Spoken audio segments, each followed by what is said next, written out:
Mga kahuwan, panoorin ang video na ito upang alamin ang pinaka-latest na balita tungkol sa lagay ng panahon at bagyo update today.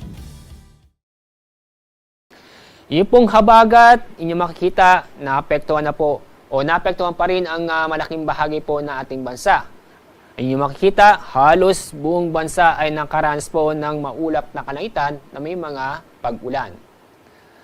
Yung pong low pressure area ay nasa bandang West Philippine Sea, nasa layong 135 kilometers west-southwest ng Calapan City, Oriental Mindoro.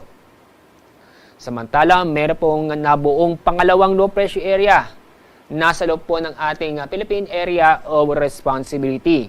Kasalukuyan, wala pong epekto ito sa ating bansa.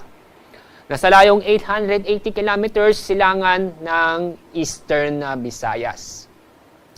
Ito pong low pressure area nasa West Philippine Sea sa araw ng Sabado o bukas ay inaasahan po natin kikilos pa kanluran at maaari pong bukas nasa labas nito ng ating Philippine Area of Responsibility.